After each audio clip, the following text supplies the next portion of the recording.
एक नन्हे गांव में एक चरवाहा रहता था जिसकी जीविका उसकी गायों के दूध पर निर्भर थी। वह प्रतिदिन अपनी गायों को हरियाली से भरे मैदान में चराने के लिए ले जाया करता था। एक दिन कुछ साधु उस गांव में आए जो कृष्ण के परम भक्त थे। वे उसी मैदान में एक यज्ञ की आयोजना कर रहे थे और पेड़ों के पत्तों पर श्री कृष्ण नाम अंकित कर रहे थे। जब चरवाहा अपनी गायों को वहां ले गया तो उसकी एक गाय ने वह पत्ता खा लिया जिस पर कृष्ण लिखा था। शाम होते होते जब सभी गायें वापस गौशाला में आईं तो उस गाय ने कृष्ण का नाम जपना शुरू कर दिया। ये देख अन्य गायें उससे पूछ बैठीं, तुम ये क्या कर रही हो? गाय ने उत्तर दिया, श्री कृष्ण का नाम मेरे भीतर समा गया है और अब मैं कृष्णमय हो चुकी हूं। वह बिना रुके कृष्ण का नाम जपती रही, जिससे अन्य गायों ने उसे अपने समूह से अलग कर दिया।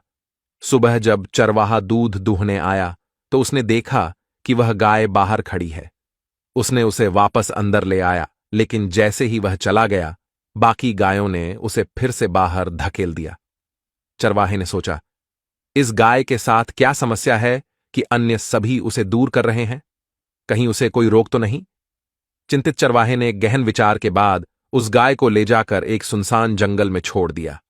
तभी वहां से एक चोर गुजरा जिसने अकेली गाय को देखा और उसे पकड़कर एक अन्य गांव में ले जाकर एक किसान को बेच दिया। इस प्रकार उसने कुछ धन अर्जित किया। वह किसान जब गाय को अपने साथ ले गया तो देखा कि वह अभी भी कृष्ण का नाम जप रही थी। किसान ने इसे अनदेखा करते हुए उसके दूध को बेचना शुरू किया और कृष्ण के नाम के जाप से दूध अधिक मीठा और अमृत तुल्य होता गया।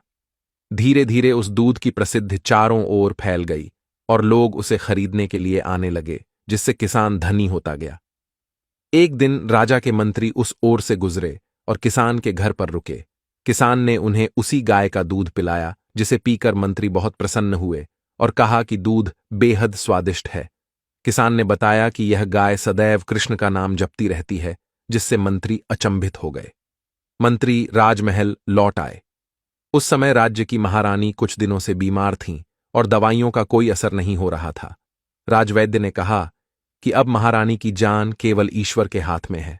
मंत्री ने राजा को उस गाय के बारे में बताया, लेकिन राजा को यह विश्वास नहीं हुआ। वे स्वयं इसकी सच्चाई की जांच करने किसान के घर पहुंचे। जब उन्होंने खुद गाय को कृष्ण कृष्ण कहते सुना तो वे आश्चर्यचकित रह गए। राजा ने किसान से उस गाय को मांगा। किसान ने विनम्रतापूर्वक कहा कि गाय के जाने से उसकी आमदनी प्रभावित होगी।